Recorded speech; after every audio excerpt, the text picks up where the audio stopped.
Jim Mickle, returning to Toronto After Dark after 6 years. First time in our history, a second time opening gala filmmaking. Cheers. Hello everybody. I want to give a warm welcome to also Nick D'Amici, who I guess we will be meeting very shortly as well. Thank you guys so much. It's really humbling to be here and to see such a great turnout, and thank you to Adam for having us back here. We've done a lot of festivals with these three films, and Toronto After Dark from 6 years ago was one of the best experiences of our lives. You know, we're from New York. We drove up here that day. We just spent, you know, an amazing experience here, and seeing the response, especially to a film like that, was incredible. Toronto's been a really great city for us as filmmakers, and to me, I was here in high school watching, you know, Midnight Madness films at TIFF, so it always feels great to be able to come back here. So I was so psyched when you guys invited us to come back. I'm not going to say all that much about the movie. The less you know, the better. How many people have seen the original? That's the most of any screening. Doesn't matter because it's a completely different film, so we won't spoil anything for you. But enjoy the movie. We'll be back afterwards, I guess, for a Q&A also, yes. And enjoy this festival. You guys are lucky to have two kick-ass festivals in your city. Cheers. What's up with you now?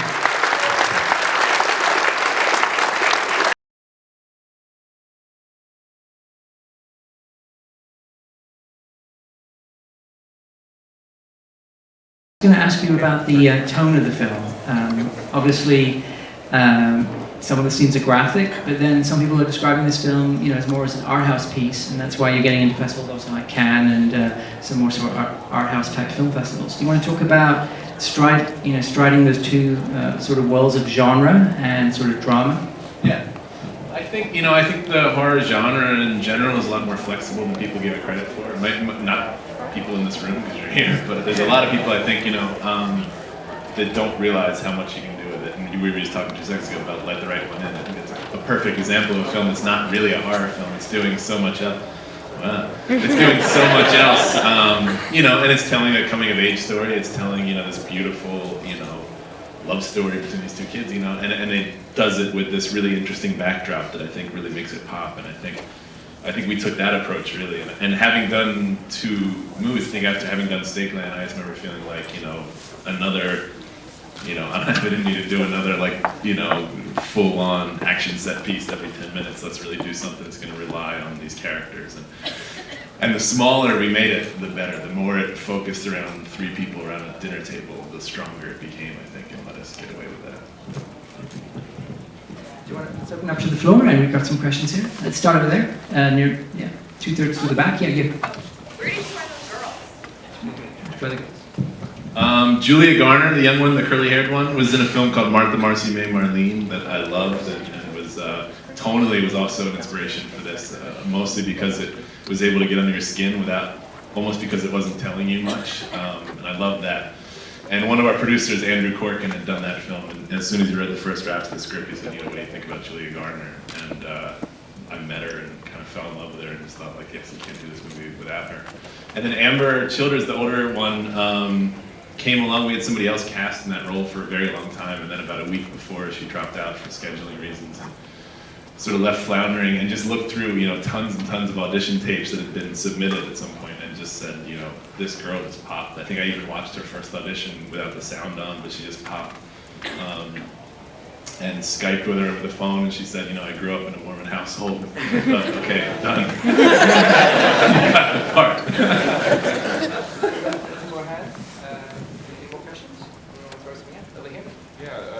There's some really beautiful scenes that you set up there, but the one near the end, the 2 daughters on the table, hunched over their father, you know, sort of, you know, chewing at him. I mean, that was a fantastic image. Was that the sort of image that you built this movie around, or was there something you were aiming for?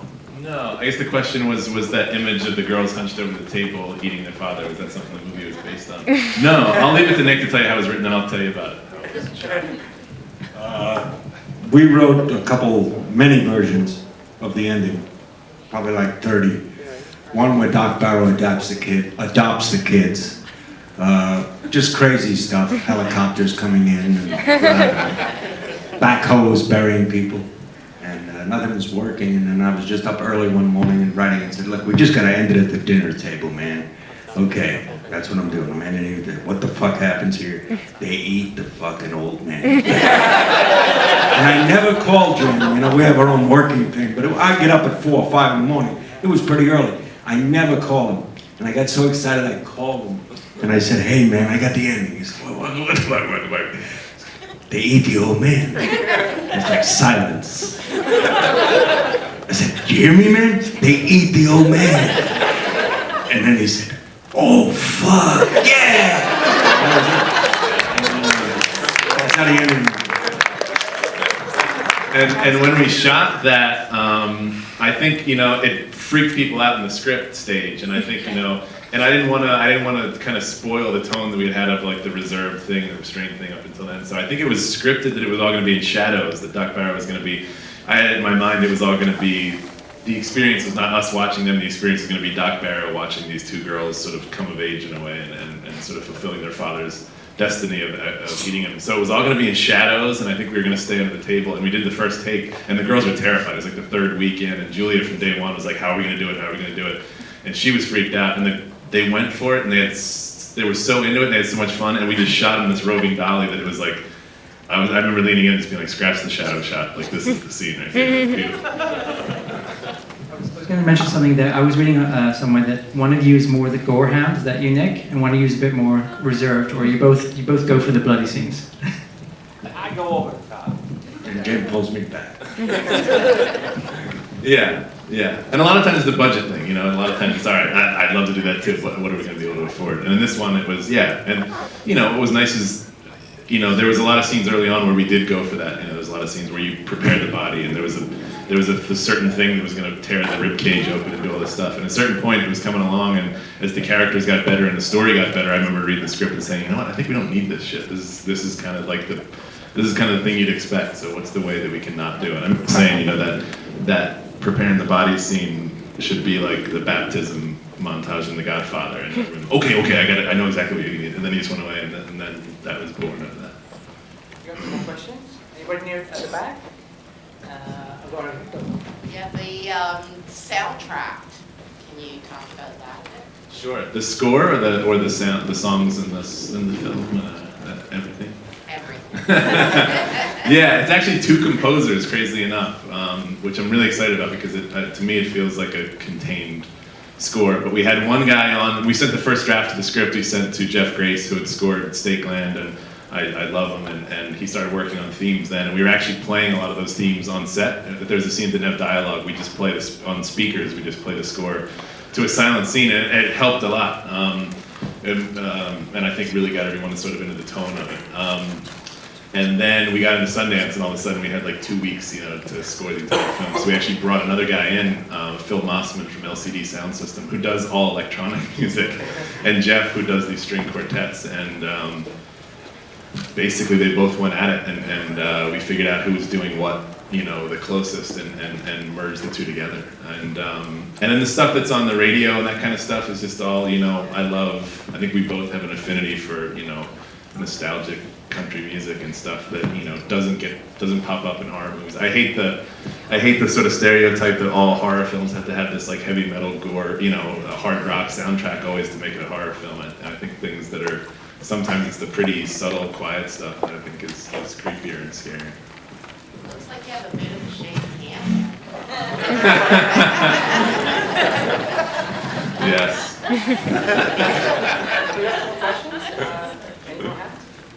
Rocks in the scene. That was the old graveyard that they went to. That was our version of a Catskill Mountain old graveyard. It was not digging, but piling rocks on top of graves. So yeah, symbolic of that. I want to ask you guys a question because I was hearing that you've obviously taken this film on tour. The genre crowd has obviously embraced it.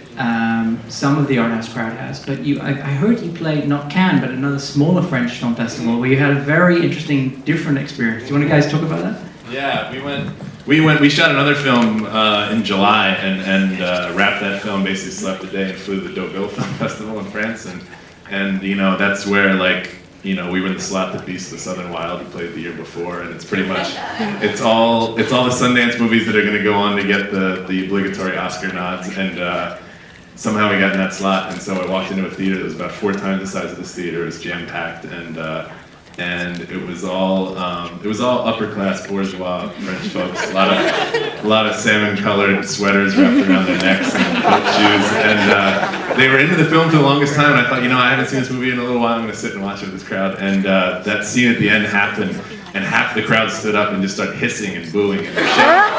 And the distributor was translating into my ear. They said, like, out with the director, out with the director. That guy says, fuck the director. That guy says he never wants to see another film from you again. And then the other half of the audience cheered and applauded and stood up and basically gave it a standing ovation for the last 3 minutes into the credits while people stormed out, and they actually waited for us in the lobby and yelled at us. But that's beautiful. I love it. I love that people love it, and I love that people hate it. We're not going to have that here. You're going to have a lot of fans here. But I'm sure it was quite an experience, a horror story on its own. We got time for maybe just a couple more questions. Any hands? Anybody else want to throw something out here? Do you want to talk about shooting in the rain? Because obviously a lot of this is set during, you know, sort of stormy times, floodings. When I look at rain shots, I always think, wow, that's not an independent shoot. That's more of a commercial budget or a lot more technically challenging. Was it challenging for you guys? Yeah, there was no real rain in the whole movie. There's one shot early on when you turned me up here, and so there's a shot of a couple blades of grass with rain falling on it. That was the only time we were actually able to get rain. So we shot for 25 days, and it rained on the first day while we were at lunch. And literally we're sitting inside watching the 2 cameras. We're just sitting in the corner, and everyone's just eating, and outside it's pouring rain. And as soon as they called us back in, it stopped raining. So it's all garden hoses and Hudson sprayers and like lawn sprinklers, duct tape to the windows to spray against the windows. When she's driving in the truck at the beginning, production designer Russell Barnes built this great rig that it was a Hudson spray. No, it was a lawn sprinkler at the top of the truck. In the back of the truck was a couple 55-gallon drums of water, and she had a button she could press with her hand that would make the rain come down. So she'd drive, and we'd say action, and she'd say, okay, click, and it would rain. And she'd do the scene, and we'd say, okay, conserve the water, and she'd turn it off. Every scene was like that. That scene when Bill goes outside when he hears that his wife's died and he collapses, and we did one take of that, and the actors were just like, what are we doing again? And it was literally coming down rain. We're like, just go. They're gonna tell you your wife died, you know. And we got one take of that, and it's beautiful. I love it. Yeah, it's all handmade. Over there, Alicia. So what was your budget? Not very big. I don't know what I can say, but between 1 and 2, closer to 1. Much closer to 1.